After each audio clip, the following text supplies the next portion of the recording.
പിണറായി വിജയനെ എനിക്കിഷ്ടമല്ല. ഞാനൊരു CPM-ൻ്റെ പഴയ ഒരു അനുഭവിയായിരുന്നു. ഇപ്പോൾ അയാൾ കുടുംബത്തിനും മറ്റോ കൂടെ നിൽക്കുന്ന അവർക്കും വേണ്ടിയുള്ള പരിപാടിയാണ്. Politics total failure in India. മെയിനായിട്ട് മുഖ്യമന്ത്രിയാണ്. ശക്തമായിട്ടൊരു നേതാവ് വീണ്ടും വരുന്നില്ല. EP ജയരാജനെ പോലെയുള്ളവരൊന്നും വിശ്വസിക്കാൻ പറ്റില്ല. എല്ലാ പാർട്ടിയിലും ഇങ്ങനെയുള്ള പക്ഷഭേദമുണ്ട്. കേരളത്തെ സംബന്ധിച്ചോളം പിണറായി ഇല്ലെങ്കിൽ പാർട്ടിയില്ല. ഇടതുപക്ഷത്തിന് വ്യക്തി പൂജ ഇല്ല. വാഴ്ത്തുപാട്ടിന് പിന്നാലെ പിണറായി വിജയനെ പുകഴ്ത്തിക്കൊണ്ട് ഡോക്യുമെന്ററി ഒരുങ്ങുകയാണ്. വ്യക്തിപൂജ വെച്ച് പൊറിപ്പിക്കില്ല എന്ന് പാർട്ടി പറയുമ്പോഴും എന്തുകൊണ്ടായിരിക്കും ഈ പാർട്ടിക്കുള്ളിൽ രണ്ട് നിലപാടെടുക്കുന്നത്?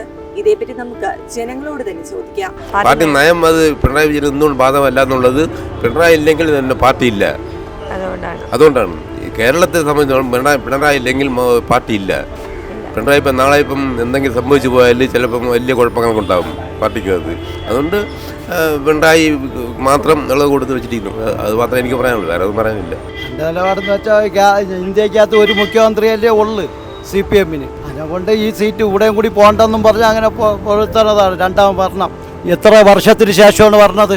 2 പ്രാവശ്യം ഭരണത്തിൽ അവരുടെ രീതി വേറെ, പറയുന്നത് വേറെ, പ്രവർത്തിക്കണത് വേറെ. അത് എല്ലാവരും അങ്ങനെ തന്നെ. ഇത് മാത്രമല്ല, ഈ ഒരു സർക്കാർ ഏത് സർക്കാർ വന്നാലും അങ്ങനെ വരുള്ളൂ. ഒന്നാമത്തെ കാര്യം, പിണറായി വിജയനെ എനിക്കിഷ്ടമല്ല. ഞാനൊരു CPM-ൻ്റെ പഴയ ഒരു അനുഭവിയായിരുന്നു. ഇപ്പോൾ അയാൾ കുടുംബത്തിനും മറ്റോ കൂടെ നിൽക്കുന്ന അവർക്കും വേണ്ടിയുള്ള പരിപാടിയാണ്. ചങ്ങായി ശരിയാ, അവർക്ക് വേണ്ടി പുകഴ്ത്താൻ എല്ലാം ചെയ്യുന്നുണ്ട്. അതിന് പല അഴിമതികളും കൂടെ നടക്കുന്നുണ്ട്. എന്തെങ്കിലും ഒന്ന് തെളിയിച്ചിട്ടുണ്ടോ? പിണറായിയുടെ പേരിൽ തന്നെ എന്തെല്ലാം കേസുകളുണ്ടായിരുന്നു, ഒന്നും തെളിയാൻ പോകുന്നില്ല. ഇപ്പം തന്നെ എന്തെല്ലാം കേസുകൾ വന്നിട്ടുണ്ട്, ഒന്നും തെളിയാൻ പോകുന്നില്ല. കാരണം കുറച്ച് പ്രതീക്ഷ എന്ന് വെച്ചാൽ ഒരു ഉപയോഗമില്ലാത്ത പ്രതീക്ഷമാണ് എൻ്റെ. പിന്നെ ഇഷ്ടപ്പെടാത്തൊരു വ്യക്തി പിണറായി വിജയനെയാണ്. കാരണം ഞാൻ പണ്ട് എൻ്റെ കുടുംബം മൊത്തവും മാർക്സിസ്റ്റ് പാർട്ടിയുടെ ഒരു അനുഭവം എത്രയോ വർഷം കഴിഞ്ഞ് അടുത്ത ഒരു 10 വർഷത്തിന് ശേഷം പുള്ളിയുടെ രീതിയും എല്ലാം മാറിയപ്പോഴത്തേക്ക് എനിക്ക് തോന്നി, കാരണം കമ്മ്യൂണിസ്റ്റ് പാർട്ടി എന്ന് പറഞ്ഞാൽ തൊഴിലാളികൾക്കും മറ്റുള്ള എന്തെല്ലാം സ്ഥാപനങ്ങളോട് പൂട്ടിക്കെട്ടിയായിരുന്നു.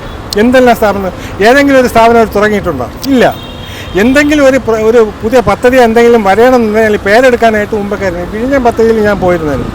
യഥാർത്ഥത്തിൽ അത് വേറെ ആൾക്കാരെല്ലാം കൂടെയാണ്. അന്ന് ഇവർ എതിർത്ത പാർട്ടിയാണ്. VS അച്യുതാനന്ദനും പിണറായി വിജയനും ഒക്കെ എതിർത്ത് അവരെ പഴയ ഇതൊക്കെ ഇപ്പോഴും കിടപ്പുണ്ടായല്ലോ. ഇപ്പം അവർക്ക് പേരെടുക്കാനായിട്ട് മക്കളും കുടുംബവും എല്ലായിട്ടൊക്കെ വന്ന് മരുമോനുമായിട്ടൊക്കെ വന്നിട്ടുണ്ട്. മരുമോന് മന്ത്രിസഭ കിട്ടിയെന്ന് വെച്ചാൽ ശ്രീധരൻ കൊടുത്തതാണ് അതിന് മോക്ക് വേണ്ടി. അങ്ങനെയാണ് ഒരു റിയാസ് വന്നിട്ടുള്ളത്. നാളെ ഇനിയിപ്പോൾ ഞാൻ അവന്മാരിട്ട് തല്ലിയാൽ എനിക്ക് പശ്ചിമഘട്ടത്തിനും പശ്ചിമസാഗരത്തിനും ഇടയിലുള്ള ദൈവത്തിൻ്റെ സ്വന്തം നാടായ കേരളത്തിലാണ് നമ്മൾ ജീവിക്കുന്നത്. ഇപ്പോൾ കേരളത്തിൽ പല പാർട്ടികളും മാറി വന്നുകൊണ്ടേയിരിക്കും, പല പാർട്ടികളും വന്നുകൊണ്ടിരിക്കും. അപ്പോൾ കേരളത്തിലെ ജനങ്ങൾക്ക് സമയമായിട്ട് എന്താണോ ഗുണം നൽകുന്നത് ആ പാർട്ടിയോടാണ് നമുക്ക് താല്പര്യം. നമുക്ക് ഒരുപാട് കാര്യങ്ങൾ കേരളത്തിൽ നടക്കാറുണ്ട്. അതിനിടയിലാണ് നമ്മുടെ കേരളത്തിൽ ഒരുപാട് പ്രശ്നങ്ങളാണ്. കാരണം ഒത്തിരി പ്രശ്നങ്ങളിലൂടെയാണ് നമ്മുടെ കേരളത്തിലെ ജനങ്ങൾ ഇന്ന് കടന്നുപോയിക്കൊണ്ടിരിക്കുന്നത്. പ്രത്യേകിച്ച് വില, എല്ലാ സാധനങ്ങൾക്കും വില കൂടുതലാണ്. സാധാരണക്കാരനായ നമുക്കൊക്കെ ജീവിക്കാൻ വളരെ ബുദ്ധിമുട്ടാണ് ഇന്ന്. കാരണം ഏതൊരു സ്ഥലത്ത് പോലും ഇപ്പം തന്നെ സവോള നമ്മൾ വാങ്ങിച്ച 40 രൂപയിൽ കൂടുതലാണ് ഒരു കിലോന്. അപ്പോൾ അത്തരം കാര്യങ്ങളിലേക്ക് എന്ത് ചെയ്യുക? നമ്മുടെ നാട് ഭരിക്കുന്ന സർക്കാർ ശ്രദ്ധ ചെലുത്തുക, സാധാരണക്കാരന് ജീവിക്കാനുള്ള ഒരു അവസരം ഉണ്ടാക്കുക എന്നാണ് എനിക്ക് ഈ അവസരത്തിൽ പറയാനുള്ളത്. മെയിനായിട്ട് മുഖ്യമന്ത്രിയാണ്.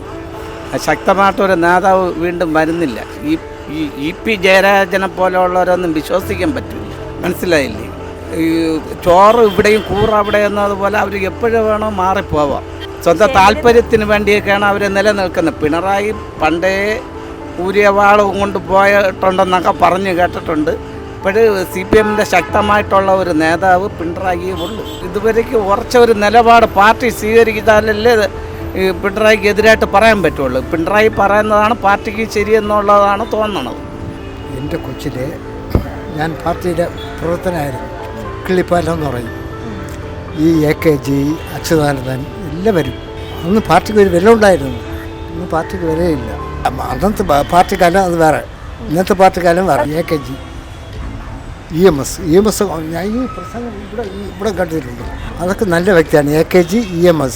കറക്റ്റായിട്ട് പറയുകയാണെങ്കിൽ ഇടതുപക്ഷത്തിന് വ്യക്തി പൂജ ഇല്ല. ഈ പിണറായി ഇങ്ങനെ പൊക്കുന്നത് നമുക്കൊരു അതിശയമാണ്, ജനങ്ങൾക്കൊരു അതിശയമാണ്. എന്താണ് ഇതിൻ്റെ ഉള്ളടക്കമെന്ന് നമുക്ക് ഇതുവരെ അറിഞ്ഞുകൂടാ. പക്ഷേ ഇദ്ദേഹത്തിൻ്റെ ഭരണം ഒരല്പം കടുത്തുപോയി. കടുത്തു എന്ന് പറഞ്ഞാൽ ജനങ്ങൾക്കൊരു വെറുപ്പ് തോന്നിയതുകൊണ്ടാണ് അദ്ദേഹം ഇത് വരാൻ താല്പര്യം കാണിക്കാത്തത്. പിന്നെ ജനങ്ങൾക്ക് മടുത്തുപോയി അദ്ദേഹം. അപ്പോൾ ഇനി അദ്ദേഹം അധികാരത്തിൽ വരണമെന്ന് ഒരുമാതിരിപ്പെട്ട ആൾക്കാരും വിചാരിക്കുന്നില്ല.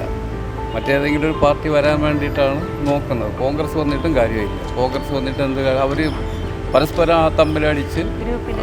തമ്മിലടിച്ച് അവരവരുടെ പ്രശ്നങ്ങൾ അങ്ങ് പോകും. ജനങ്ങൾക്ക് ഫലപ്രദമായിട്ട് ജനങ്ങൾക്ക് ഒരു കാര്യവും ഈ ഇരു പാർട്ടികളെ ഉണ്ടായിരുന്നില്ല. ഇനി മൂന്നാമൊരു മുന്നണി വന്നു കഴിഞ്ഞാലും വരാൻ സാധ്യതയില്ല.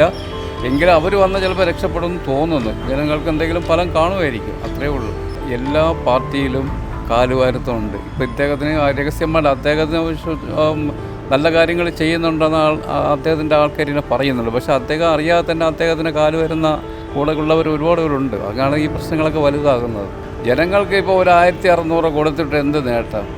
1600 പെൻഷൻ കൊടുക്കുന്നു. അത് വാങ്ങി അതും കറക്റ്റായിട്ട് മാസം കിട്ടിയവർ എത്രയോ അമ്മച്ചിമാർ അപ്പൂമ്മമാരൊക്കെ 1600 വേണ്ടി മാസങ്ങളോളം കാത്തിരിക്കും. 4 മാസം കൂടുമ്പോൾ 1 മാസത്തെ പൈസ കൊടുക്കും. അതവർ കിട്ടിയ എന്ത് കാര്യം? ഒരു പ്രയോജനവും ഇല്ല. പിന്നെ ഒരു ചെറിയൊരു ആശ്വാസം, ആ സർക്കാരിൻ്റെ പൈസ 1600 കിട്ടുന്നുണ്ടല്ലോ എന്നൊരു പ്രതീക്ഷ, അത്രയേ ഉള്ളൂ. തീർച്ചയായിട്ടും ഇല്ല. ഞാനും ഒരു കമ്മ്യൂണിസ്റ്റ് അനുഭാവിയാണ്. പക്ഷേ ഞാൻ വിചാരിക്കുന്നത് ഈ പറഞ്ഞ പോലെ ഇവർ എന്താ പ്രവർത്തിക്കുന്നതെന്നുള്ളത് എല്ലാവരും കാണുന്നുണ്ടല്ലോ. ഇപ്പം ശരിക്കും പറഞ്ഞാൽ ഇപ്പം വി ഡി സതീശൻ ഇവിടെ ഇപ്പം പ്രതിപക്ഷ നേതാവാണ്. പുള്ളിയേക്കാളും സീനിയറായിട്ടുള്ള ഒരുപാട് നേതാക്കളുണ്ട് ഇവിടെ. അവരാരും പ്രതിപക്ഷ നേതാവായില്ല. അപ്പോൾ എല്ലാ പാർട്ടിയിലും ഇങ്ങനെയുള്ള പക്ഷഭേദമുണ്ട്.